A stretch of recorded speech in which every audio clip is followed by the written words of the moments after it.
નમસ્કાર કલમ યુદ્ધ સમાચારની સાથે હું છું આપની સાથે પાયલ બામભણિયા। તો જોઈએ આજના મહત્વના સમાચારમાં।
આજે કોમી એકતાને લઈને હમણાં જ કમિશનરે કીધું કે એક વ્યક્તિ અહીંયા બનાવ બન્યો હતો, પણ સુરતનું કલ્ચર જ એવું નહોતું કે ધમાલ થાય। ફરી એક સમયે હિન્દુ ભાઈઓ મુસ્લિમ ભાઈઓ એક થઈને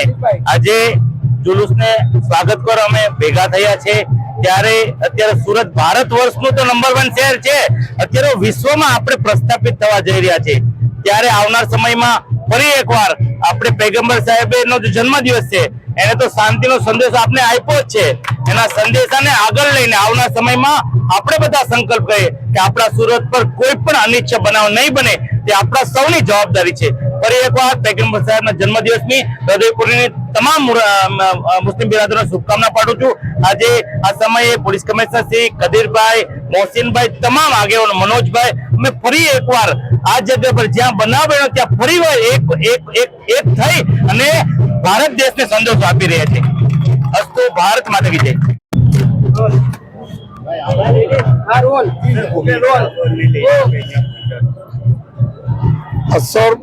સૌપ્રથમ તો હું અહીંયા આ જગ્યા ઉપર જે એક અઠવાડિયા પહેલે એક બહુ દુઃખદ બનાવ બનેલા હતા જો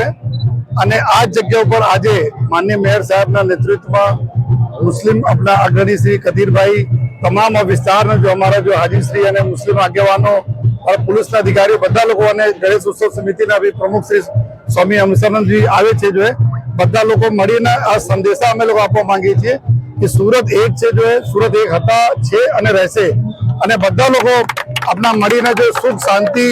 विस्तार में शहर में राखी हमारा सूरत जो तमाम चीजों में नंबर 1 आवे छे, चाहे स्वच्छता हो, चाहे हमारा एयर क्वालिटी में स्वच्छता माटे जो करवामां आवी रही कामगीरी અને શાંતિમાં અને બિઝનેસમાં તમામ એક રહેશે એવા સંદેશો સાથે આજે બધા લોકો અમે લોકો ઈદના જો અમારા જે જુલુસ આવે છે એના સ્વાગત કરવા માટે અને કોમી એકતાના એક ઉદાહરણ રૂપે તરીકે અમે બધા એ છીએ એવા માટે બધા લોકો ભેગા થયા છીએ. તો આપના થકી મેં બધાના શહેરના બી આ મેસેજ આપવા માંગીએ છીએ, વિનંતી કરીએ છીએ કે કોઈ આ જો અમારા લોકોનો કલ્ચર છે, સુરતનું કલ્ચર, સુરતીસનું કલ્ચર, આ કલ્ચર એવું છે કે કોમી એકલા હરદમ જળવાઈ રહે અને આ જ મેસેજ આપના થકી બધા લોકો જાય એના માટે જો એમાં બધા આગેવાનોનો હિન્દુ આગેવાનો મનોજભાઈ છે, એની પૂરી ટીમ છે, આ બધા લોકોનો ખૂબ ખૂબ અમે આભાર માનીએ છીએ.